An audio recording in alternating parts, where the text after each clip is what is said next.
بھائیوں باتیں بند کرو. اب حدیث شریف پڑھی جا رہی ہے.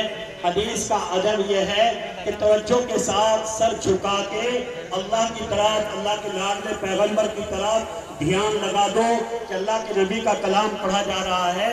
اور سنو غور سے, بچے پڑھیں گے, اس کے بعد میں کچھ آپ کو بتاؤں گا اور دعا ہوگا. بسم الله الرحمن الرحيم.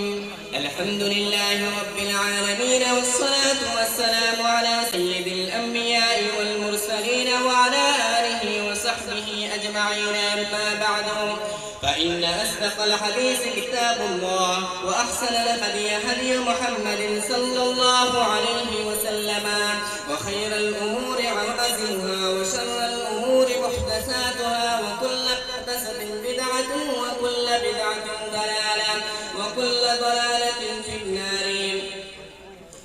وبالسند المتصل منا إلى الشيخ الإمام الهمام الحافظ الحجة أمير المؤمنين في الحديث أبي عبد الله محمد بن إسماعيل بن إبراهيم بن المغيرة بن بردسبة الجعفي اليماني البخاري رحمه الله تعالى. اللهم انفعنا وارفعنا بعلومهم وعلومكم أجمعين, آمين يا رب العالمين. أنه قال: بعض قراءة الفاجر والمنافق وأصواتهم وتلاوتهم لا يجاوز حناجرهم. وبه قال حدثنا هتبة بن خالد قال حدثنا همام قال حدثنا قتادة قال حدثنا أنس بن مالك عن أبي موسى رضي الله تعالى عنه عن النبي صلى الله عليه وسلم قال: مثل المؤمن الذي يقرأ القرآن كالأترجة طعمها طيب وريحها طيب, والذي لا يقرأ القرآن كالتمرة طعمها طيب ولا ريح لها. ومثل الفاجر الذي يقرأ القرآن كمثل الريحانة ريحها طيب وطعمها مر. ومثل الفاجر الذي لا يقرأ القرآن كمثل الحنظلة طعمها مر ولا ريح لها. بسم الله الرحمن الرحيم. آخری باب پڑھیے. باب قول الله ونضع الموازين القسط ليوم القيامة وأن أعمال بني آدم وقولهم تؤذن. وقال مجاهد: القسطاط قالوا بالرومية, ويقال القسط المصدر المقصد وهو العادل, وأما القاتل وهو الجاهل. وبه قال حدثنا أحمد بن أشكاب قال حدثنا محمد بن فضيل عن أمارة بن القعقاع عن أبي زرعة عن أبي هريرة رضي الله تعالى عنه قال: قال النبي صلى الله عليه وسلم: كلمتان حبيبتان إلى الرحمن, خفيفتان على اللسان, ثقيلتان في الميزان, سبحان الله وبحمده, سبحان الله العظيم. الحمد لله رب العالمين, والصلاة والسلام على سيد الأنبياء والمرسلين وعلى آله وأصحابه أجمعين. أما بعد, وبه قال حدثنا باب قول الله ونضع الموازين القسط ليوم القيامة وأن أعمال بني آدم وقولهم يوزن. وقال مجاهد: القسطاس العدل بالرومية. الآخر. اسٹیج پر رونق افروز علماء کرام اور میرے عزیز طلباء اور دور دراز سے تشریف لانے والے معزز مہمانان اعظام اور پردہ نشین میری مائیں اور بہنوں,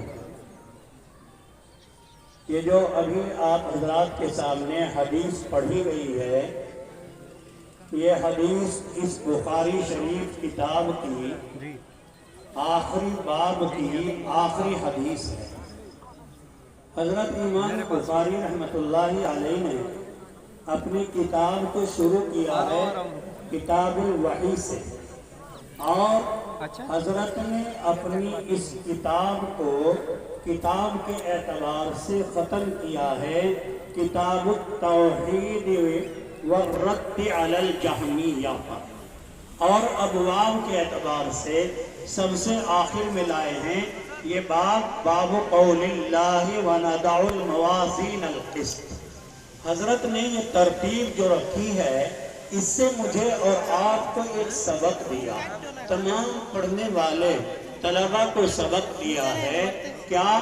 وہ یہ کہ شروع میں دیکھو میں نے وحی کا باب قائم کر کے اہمیت بتا دی اللہ کے قرآن وحی مطلوع کی، اور آخر میں بھی پھر وحی مطلوع سے متعلق ترجمۃ الباب قائم فرما کر اہمیت بتلا دی، جس سے مجھے اور آپ کو یہ سبق دیا کہ میری زندگی کا ہر لمحہ، میرے بچوں کا، میرے ہر مسلمان بھائی بہنوں کا ہر لمحہ جب سے وہ ہوش سنبھالے تو شروع میں وہ اللہ کے قرآن سے جڑے۔ شروع میں کتاب میں اللہ کا قرآن ذکر کر کے بتایا کہ قرآن کو پہلے پڑھو، اور پھر حضرت نے درمیان میں بہت سے ابواب قائم فرمائے، نماز کا ذکر فرمایا، روزے کا ذکر فرمایا، حج کا ذکر فرمایا، وغیرہ ابواب لاتے ہوئے اشارہ کیا کہ شروع کرو قرآن سے، اور اپنی زندگی کے درمیان میں اللہ کے نبی صلی اللہ علیہ وسلم کی احادیث کو پڑھو، اپنے بچوں کو پڑھاؤ، اپنے بچوں کو سمجھاؤ کہ اللہ کے نبی کا طریقہ کیا ہے۔ ان طریقوں کو حضرت نے درمیان کے اندر ذکر فرمایا۔ آپ نے اپنی کتاب میں میرے عزیز پیارے بچوں کل کتابیں آپ نے 97 کتاب التوحید کی طرح، کتاب الایمان، کتاب الصلاۃ، ایسے 97 کتابیں آپ نے رکھی ہیں، اور اگر ہم دیکھنے جاتے ہیں ابواب کو تو آپ نے اپنی اس کتاب میں 3400 ابواب، 450 ابواب قائم فرمائے، 3450 ابواب پر، اور کل احادیث کتنی بیان فرمائی۔ امام بخاری رحمت اللہ علیہ نے، میرے بھائیو، مسند احادیث امام بخاری رحمت اللہ علیہ نے جو کتاب میں جمع کی ہیں وہ کتنی میں سے جمع کی؟ 5 لاکھ یا 6 لاکھ احادیث آپ کے پاس تھی، ان میں سے چھانٹ کر اعلیٰ قسم کی ایک ایک روایت کو آپ جمع کر رہے تھے اپنی کتاب میں، لیکن جمع کرنے سے پہلے اللہ اکبر کیا اہتمام فرمایا۔ آپ نے پہلے غسل کیا، اور غسل کے بعد میں آپ نے 2 رکعت نماز پڑھی ہے، اور آپ نے مراقبہ کیا ہے۔ جب اللہ نے دل کے اندر بات ڈال دی کہ ہاں یہ بات میرے نبی نے فرمائی اور یہ صحیح ہے، تو آپ نے ایسے اس کتاب میں پھر درج فرمائی، ایک روایت فرمائی، پھر دوسری نکالی، پھر غسل فرمایا، پھر 2 رکعت پڑھی۔ بھائیو، ایسے کرتے کرتے امام بخاری رحمت اللہ علیہ نے اس کتاب کو 1 سال میں نہیں، 2 سال میں نہیں، 16 سال کی بڑی عظیم الشان، بڑی محنت کے بعد میں آپ کو ہمیں تیار کر کے دیا، اور اس کتاب میں مسند احادیث آپ نے 7275 روایات جمع فرمائی۔ 7275 روایات تو مسند ہیں، اور دوسری جو چیزیں آپ نے ذکر فرمائی اگر انہیں بھی ہم شمار کرتے ہیں تو 9082 آپ نے روایات یہاں بیان فرمائی۔ تو یہ طلبہ بڑے خوش قسمت ہیں کہ انہوں نے یہ ساری روایات اپنے اساتذہ اعظام سے درسن پڑھی ہیں، اعمال کی روایات بھی پڑھی ہیں۔ اور ایک بات بتا دوں میرے عزیز بچوں، حضرت امام بخاری علیہ الرحمہ نے ان 97 کتابوں میں سب سے آخر میں کون سی کتاب قائم فرمائی؟ کتاب التوحید والرد علی الجہمیہ۔ اس کو لا کر حضرت نے اشارہ کیا کہ اے میری کتاب پڑھنے والوں، اے میری کتاب سننے والوں، اے میری کتاب کے ختم کی مجلس میں شریک ہونے والے مسلمان بھائیوں، یاد رکھنا میں آخر میں کتاب التوحید والرد علی الجہمیہ اس لیے رکھ کے جا رہا ہوں تاکہ پڑھنے والوں کو یاد رہے کہ فرقہ باطلہ آئیں گے، فرقہ باطلہ حملہ کریں گے، فرقہ باطلہ ایمان لوٹیں گے، تو تم یاد رکھنا اور ان فرقہ باطلہ کی آپ تردید کی تیاری کرنا، آپ محنت کرنا۔ حضرت کے زمانے میں فرقہ باطلہ تھے، معتزلہ ہیں، جہمیہ ہیں، خوارج ہیں، آپ کا ان سے مقابلہ ہوا، ان کے رد میں آپ نے روایات جمع فرمائی۔ کہ اس لیے میرے بھائیوں، آپ آپ اس کتاب بخاری شریف کی مجلس میں شریک ہوئے ہیں، اللہ کے نبی صلی اللہ علیہ وسلم کے سچے عاشقوں نے اپنے تجربات لکھے ہیں، جیسا کہ میرے استاد محترم سید حضرت مولانا ارشد مدنی مقدس اللہ العالی نے فرمایا کہ پہلے دارالعلوم میں یہ ترتیب تھی کہ چھوٹے چھوٹے پارے، چھوٹے چھوٹے حصے بخاری شریف کے الگ الگ تھے۔ جب بھی کوئی بات ہوتی تھی تو لوگ باہر سے فون کیا کرتے تھے۔ جب ترک کی خلافت کا مسئلہ چل رہا تھا تو وہاں سے فون کیا گیا کہ آپ دارالعلوم دیوبند میں ہمارے لیے بخاری شریف کا بچوں کو بٹھا کے ختم کرا دو، جیسا کہ میں اور آپ اپنے کسی مرنے والے کے وقت پر اور یا کسی ادھاٹن کسی عمارت کے افتتاح کے وقت میں قرآن کریم کو ختم کراتے ہیں، تو اس طریقے پر بخاری شریف کا ختم کرایا جاتا تھا۔ تو جہاں جب بخاری شریف ختم ہوتی اور پھر اللہ والے دعا فرماتے، اللہ فوراً وہ کام ان لوگوں کا پورا کرنا۔ اس لیے بھائیو، یہ کتاب بڑی مبارک ہے، اللہ نے آپ کو شرافت بخشی، شرف بخشا، آپ کو قبول کیا، اس مبارک مجلس میں آپ آئے، آپ بڑے مبارکباد ہیں۔ باتیں تو علمی بہت ہے اس روایت پہ، لیکن چونکہ وقت اجازت نہیں دے رہا اور علمی باتیں وہ طلبہ کے لائق ہوتی ہیں جو درس میں بارہا بتا دی گئی ہیں، اب عام مجمع کے لیے وہ باتیں، وہ موضوعات چھیڑنا وہ مناسب نہیں ہے وقت کی قلت کے اعتبار سے۔ اس لیے میں انہی باتوں پر اپنی بات کو ختم کرتا ہوں اس دعا کے ساتھ، میرا اللہ آج کی ختم بخاری کی روایت جو پڑھی گئی ہے، اللہ تعالیٰ اس روایت کے صدقے میں ہم سب کو قبول فرما لے۔ اب میں روایت پڑھوں گا، آپ میری بہنوں بھائیوں سب یہ الفاظ اپنی آواز سے، اپنی زبان سے ادا کریں گے۔ کیا میں ابھی وہ حدیث پڑھوں گا جو آخری ہے، جس میں بہت علمی چیزیں، بڑی برکت والی چیزیں، اتنی آسان روایت آپ آخر میں لائے تاکہ شریک ہونے والے سب اس کو پڑھ لیں۔ کیوں لائے اتنی آسان روایت؟ امام بخاری کو پتا تھا کہ اللہ میری کتاب کو قبول کرے گا اور مجمع اس کتاب کے ختم میں شریک ہوا کرے گا۔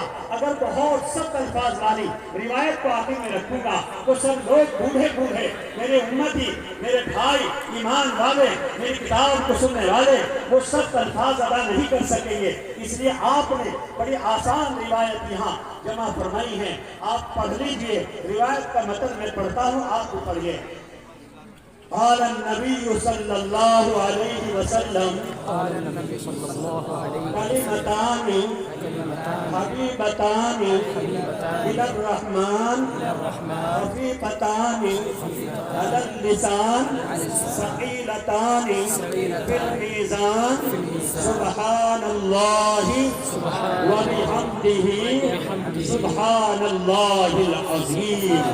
اللہ کے نبی فرماتے ہیں اے لوگوں سنو، کلمتان حبیبتان، دو بول ہیں جو رحمان اللہ کو بڑے پسند ہیں، خفیفتان علی اللسان، جو کہ زبان پر ادا کرنے کے اعتبار سے بڑے آسان ہیں، اور کل میزان عدل میں جس وقت میں ترازو نامہ اعمال کی لگائی جائے گی اور اعمال تولے جائیں گے، اس کے بارے میں آپ نے فرمایا ثقیلتان فی المیزان، اور یہ دو بول، دو کلمے ترازو میں، نامہ اعمال کی ترازو میں بہت وزنی ہوں گے۔ وہ کیا ہیں؟ بولو سبحان اللہ وبحمدہ سبحان اللہ العظیم۔ اللہ قبول فرمائے۔ اب میرے عزیز طلبہ